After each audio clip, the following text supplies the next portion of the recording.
3D श्रेणी को, इसमें सबसे पहले कौन है? स्कैंडियम, और बाद में कौन है? टाइटेनियम। ध्यान से इस 3D श्रेणी को, इसमें पहले कौन है? स्कैंडियम, और बाद में कौन है? टाइटेनियम। जरा दिमाग लगा के जवाब देना।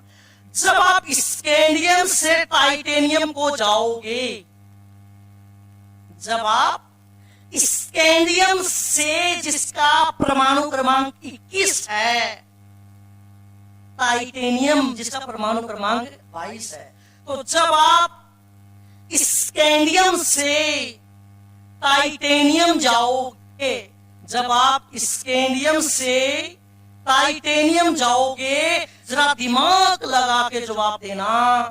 टाइटेनियम के नाभिक में कितने प्रोटॉन की वृद्धि होगी? आपने कहा सर ये तो बड़ा ही लल्लू क्वेश्चन हो गया। आप स्कैंडियम से टाइटेनियम ही तो जा रहे हो। स्कैंडियम का परमाणु क्रमांक 21 है, टाइटेनियम का परमाणु क्रमांक 22 है। तो स्कैंडियम से टाइटेनियम जाएंगे तो टाइटेनियम की नाभिक में सर, टाइटेनियम की नाभिक में सर केवल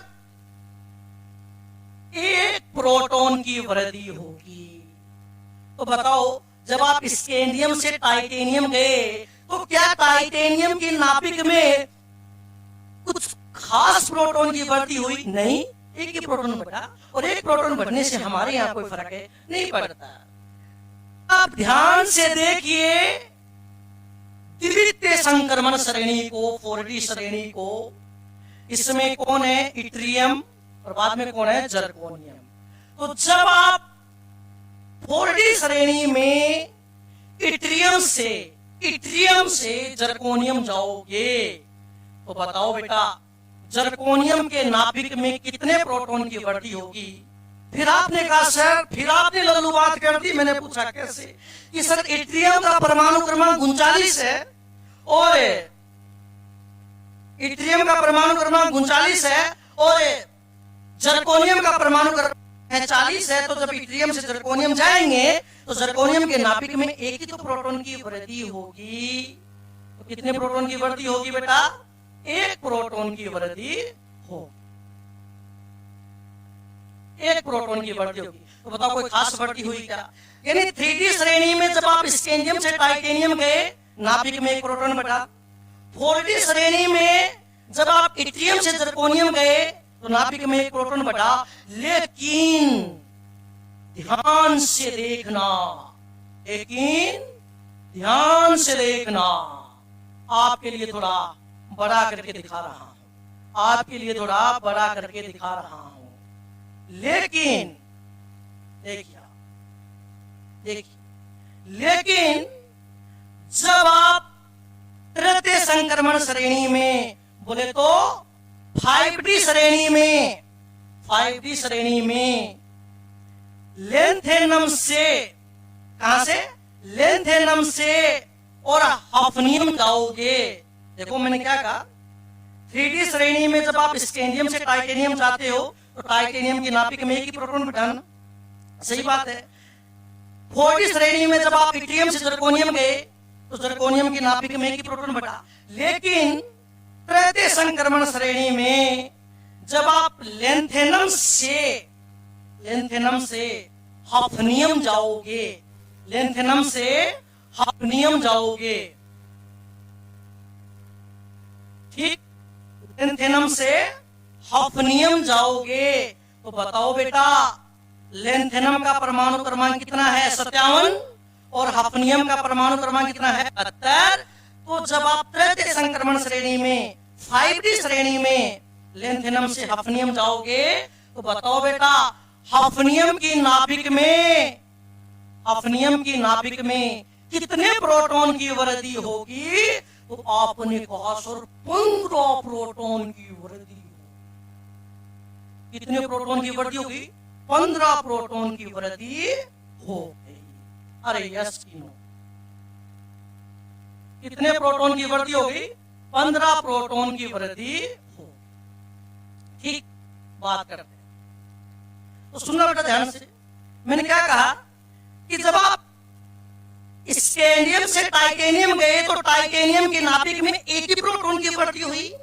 जब आप इट्रियम से जर्कोनियम गए तो जर्कोनियम के नाभिक में एक ही प्रोटॉन की वृद्धि हुई, लेकिन जब आप लेंथेनम से हफनियम गए तो हफनियम की नाभिक में हफनियम की नाभिक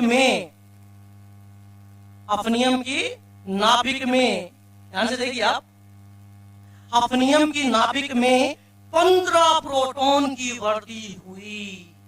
कितने प्रोटॉन की वृद्धि हुई? 15 प्रोटॉन की वृद्धि हुई। अब बताओ, यदि हफनियम की नाभिक में 15 प्रोटॉन की वृद्धि हुई है तो बताओ हफनियम के बाह्यतम कोश के इलेक्ट्रॉन पर नाभिक का कुल आकर्षण बल क्या होगा? बढ़ जाएगा, जिसको अपन क्या बोलते हैं? प्रभावी नाभिकीय आवेश। तो होता क्या है, स्कैंडियम से टाइटेनियम गए तो टाइटेनियम की नाभिक में 1 प्रोटॉन बढ़ा, इट्रियम से जर्कोनियम गए तो जर्कोनियम की नाभिक में 1 प्रोटॉन बढ़ा, लेकिन लेंथेनम से जब हफनियम गए तो हफनियम की नाभिक में अचानक 15 प्रोटॉन की वृद्धि हो गई, जिससे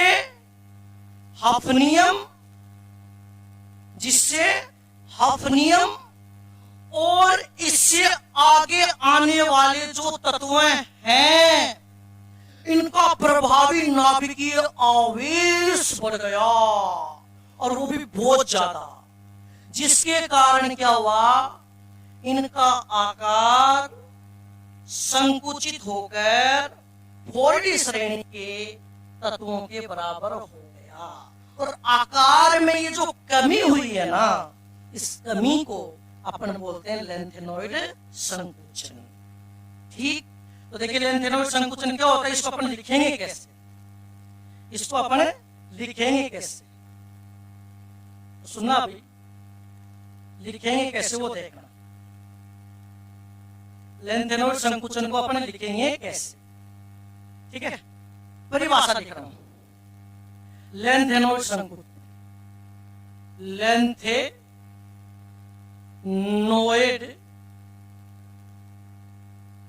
संकुचन, लेंथेनॉइड संकुचन इंग्लिश में बोलते हैं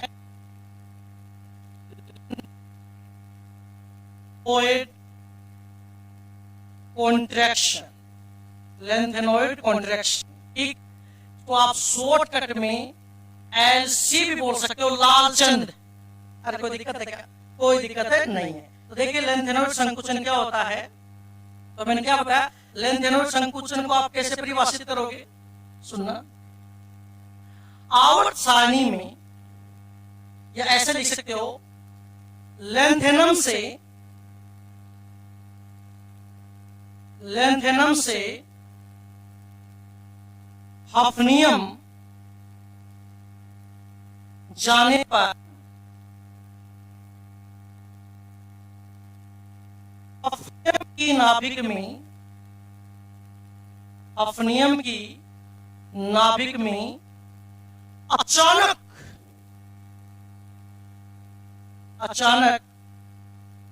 15 प्रोटॉन की वृद्धि होती है, जिससे हफनियम और इससे आगे आने वाले तत्वों का प्रभावी नाभिकीय आवेश अत्यधिक बढ़ जाता है। जैसे लेंथेनम से हफनियम गए तो 15 प्रोटॉन की वृद्धि हुई। ऐसी लेंथ देखो, आपने वो सीरीज पढ़ी है ना, ला हप ता वर्ना। ठीक है, लेंथेनम से हफनियम गए तो 15 प्रोटॉन की वृद्धि हुई। लेंथेनम से टीएम जाएंगे तो 16 प्रोटॉन की वृद्धि होगी। लेंथेनम से टंगस्टन जाएंगे तो 17 प्रोटॉन की वृद्धि होगी। ये बात आप समझ रहे हो? ठीक है, इनको एक बार मैं रफ कर देता हूं। ये ठीक, तो देखो क्या क्या लिखा हमने, लेंथेनम से हफनियम जाने पर हफनियम के नाभिक में अचानक 15 प्रोटॉन की वृद्धि होती है, जिससे हफनियम और इससे आगे आने वाले तत्वों का प्रभावी नाभिकीय आवेश अत्यधिक बढ़ जाता है, जिसके फलस्वरूप जिसके फलस्वरूप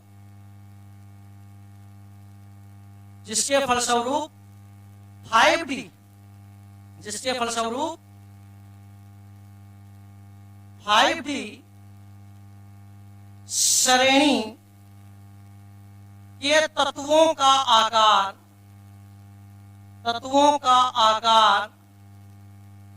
संकुचित होकर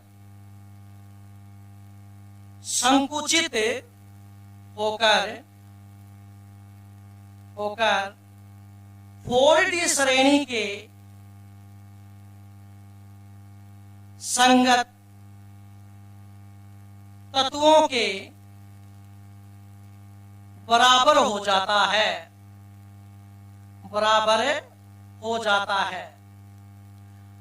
आकार में हुई इस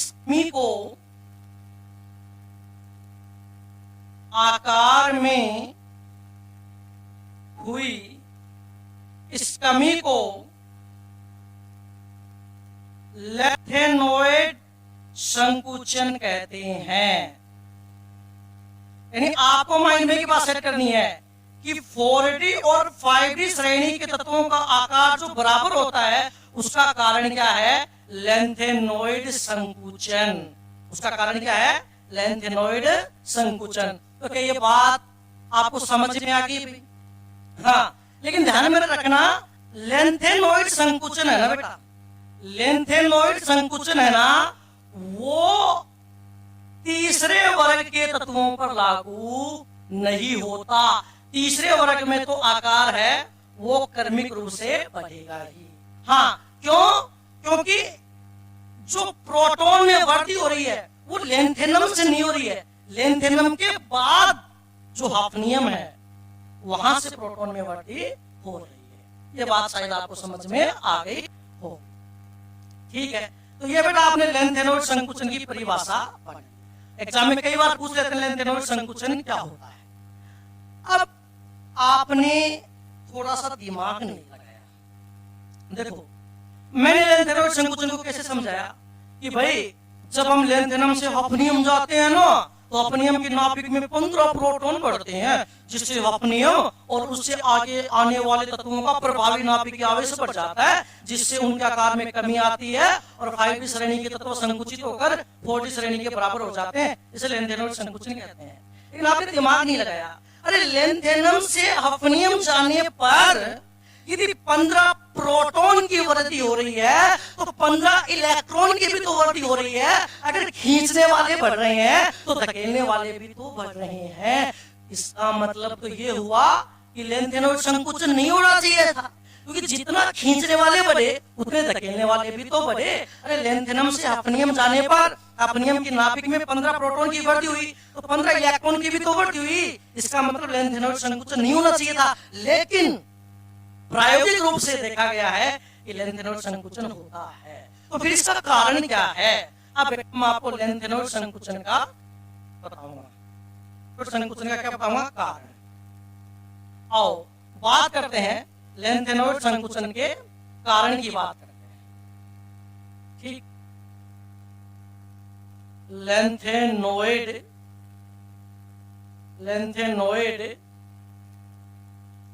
संकुचन का कारण। देखिए कारण क्या है, सुनना मेरी बात है। एक बात बताता हूं, थोड़ा दिमाग लगाना। मैंने क्या कहा? लैंथेनम से हफनियम जाने पर हफनियम के नाभिक में 15 प्रोटॉन बढ़ते हैं तो 15 इलेक्ट्रॉन भी तो बढ़ते हैं। इसका मतलब आकार में कमी नहीं आनी चाहिए थी, लेकिन फिर भी आकार में कमी आती है। इसका क्या मतलब है कि खींचने वाले तो स्ट्रॉन्ग हैं, लेकिन धकेलने वाले क्या हैं? वीक हैं। तो बेटा जो इलेक्ट्रॉन की वृद्धि होती है, लैंथेनम से हफनियम जाने पर हफनियम की नाभिक में 15 प्रोटॉन की वृद्धि होती है तो 15 इलेक्ट्रॉन की भी तो वृद्धि होती है। तो इलेक्ट्रॉन की जो वृद्धि होती है ना बेटा, वो होती है 4f उपकोष में, या आप ऐसे बोलो 4f कक्षक में। और आपकी जानकारी के लिए बता देता हूं, 4f कक्षक के इलेक्ट्रॉनों का